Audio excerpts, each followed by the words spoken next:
মৰমৰ ছাত্ৰ ছাত্ৰীসকল, এইটো ইউটিউব চেনেললৈ তোমালোকক আজি পুনৰবাৰ স্বাগতম। আজি তোমালোকৰ বাবে সপ্তম শ্ৰেণীৰ সমাজ বিজ্ঞানৰ অধ্যায় নম্বৰ 19ৰ পৰিকল্পনা, বাজেট আৰু উন্নয়ন নামৰ পাঠটোৰ সকলো পাঠভিত্তিক প্ৰশ্ন উত্তৰ তোমালোকৰ বাবে লৈ আহিছোঁ। মৰমৰ ছাত্ৰ ছাত্ৰীসকল, ভিডিঅ'টো স্কিপ নকৰাকৈ লাষ্টলৈকে চাই থাকিব। অনুশীলনীত 1 নম্বৰত দিয়া আছে চমু উত্তৰ লিখা। ইয়াৰ ক নম্বৰ কুৱেশ্যনটো হৈছে সঞ্চয়ৰ অৰ্থ কি? ইয়াৰ উত্তৰ হ'ব মাহটোৰ বাবে প্ৰয়োজনীয় খৰচ কৰি ৰাহি হোৱা ধনখিনিক সঞ্চয় বুলি কোৱা হয়। তুমি মাহত যিমানখিনি পইচা খৰচ কৰাৰ বাহিৰেও যিখিনি পইচা জমা হৈ থাকে তাক সঞ্চয় বুলি কোৱা হয়। মাহটোৰ বাবে প্ৰয়োজনীয় খৰচ কৰি ৰাহি হোৱা ধনখিনি সঞ্চয় বুলি কোৱা হয়। খ নম্বৰ কুৱেশ্যনত দিয়া আছে পৰিকল্পনা কাক বোলে? ইয়াৰ উত্তৰ হ'ব কোনো এটা কামৰ বাবে আগতীয়াকৈ চিন্তা কৰা হয় তাকেই পৰিকল্পনা বোলে। তুমি যিকোনো এটা কাম কৰিবা, এইটো কাম যদি আগতীয়াকৈ চিন্তা চৰ্চা কৰি কামটো কেনেকৈ কৰিব লাগে এইটো আগতে চিন্তা চৰ্চা কৰা তাকেই পৰিকল্পনা বুলি কোৱা হয়। গ নম্বৰত দিয়া আছে বাজেট মানে কি? ইয়াৰ উত্তৰ হ'ব পৰিকল্পনা মতে ৰূপায়ণ কৰিবলৈ কিমান অৰ্থ বা টকা পইচাৰ প্ৰয়োজন হ'ব, সেই অৰ্থ ক'ৰ পৰা পাব, কেনেকৈ খৰচ কৰিব আদিৰ হিচাপ যিদৰে কৰা হয় সেয়াই হৈছে বাজেট। খ নম্বৰ কুৱেশ্যনত দিয়া আছে কল্যাণমূলক কাম কাক বোলে? ইয়াৰ উত্তৰত হ'ব যিবোৰ কাম কৰিলে দেশৰ জনসাধাৰণৰ সুবিধা হয় আৰু ৰাইজৰ মংগল হয় সেইবোৰ কামক কল্যাণমূলক কাম বোলে। 19 নম্বৰ কুৱেশ্যনত দিয়া আছে নীতি আয়োগ কোন চনত গঠন কৰা হৈছিল? এইটো ভেৰি ইম্পৰ্টেণ্ট কুৱেশ্যন, এইটো তোমালোকে ভালদৰে মনত ৰাখিবা।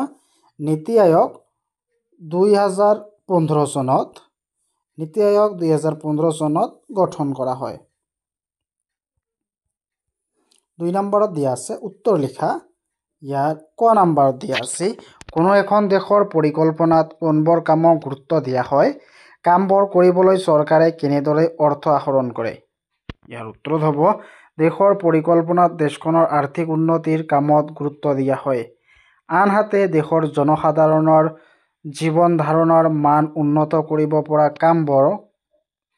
কামবোৰক পৰিকল্পনাত গুৰুত্ব সহকাৰে লোৱা হয়।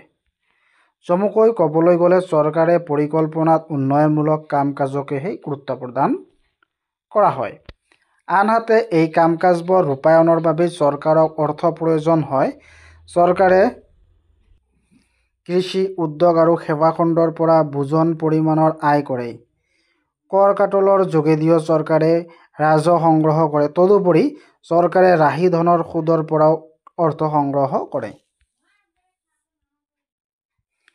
ভাৰতত পঞ্চবাৰ্ষিক পৰিকল্পনা কাৰ্যসূচীৰ জৰিয়তে কি লক্ষ্যত উপনীত হ'ব বিচৰা হৈছে? ইয়াৰ উত্তৰ হ'ব ভাৰতৰ পঞ্চবাৰ্ষিক পৰিকল্পনাৰ জৰিয়তে উপনীত হ'ব বিচৰা লক্ষ্যসমূহ হ'ল 1 নম্বৰ উচ্চ হাৰৰ অৰ্থনৈতিক বৃদ্ধি আহৰণ কৰা, 2 অৰ্থনীতিৰ বিভিন্ন খণ্ডত আধুনিকৰণ সুনিশ্চিত কৰা, 3 সামাজিক ন্যায় স্থাপন আৰু অৰ্থনৈতিক অসমতা দূৰীকৰণৰ লক্ষ্যত উপনীত হোৱা, 4 আত্মনিৰ্ভৰশীলতা অৰ্জন, 5 অৰ্থনীতিত ব্যৱহৃত বা অৰ্ধব্যৱহৃত হৈ থকা সম্পদৰাজিৰ পুনৰ্নিয়োগ নিশ্চিত কৰা।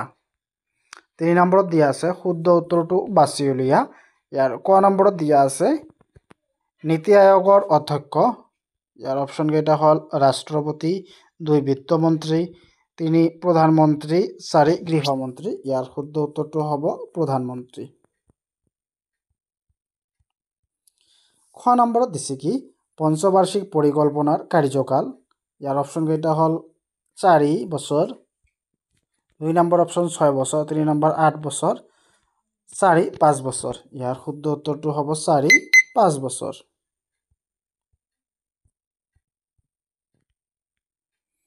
গ নম্বৰ কুৱেশ্যনত দিয়া আছে পৰিকল্পনাৰ কাম কাজ ৰূপায়ণৰ বাবে চৰকাৰক প্ৰয়োজন হয় কৃষি, উদ্যোগ, অৰ্থ নে বাণিজ্য? ইয়াৰ শুদ্ধ উত্তৰটো হ'ব কি অৰ্থ। খ নম্বৰ কুৱেশ্যনত দিয়া আছে তলৰ কোনটো অনাকৰ ৰাজহ উদাহৰণ? ইয়াৰ অপশ্যনত দিছে কি আয়কৰ, নিগম কৰ, দ্ৰব্য আৰু সেৱা কৰ, 4 নম্বৰ জৰিমনা। ইয়াৰ শুদ্ধ উত্তৰটো হ'ব 4 জৰিমনা।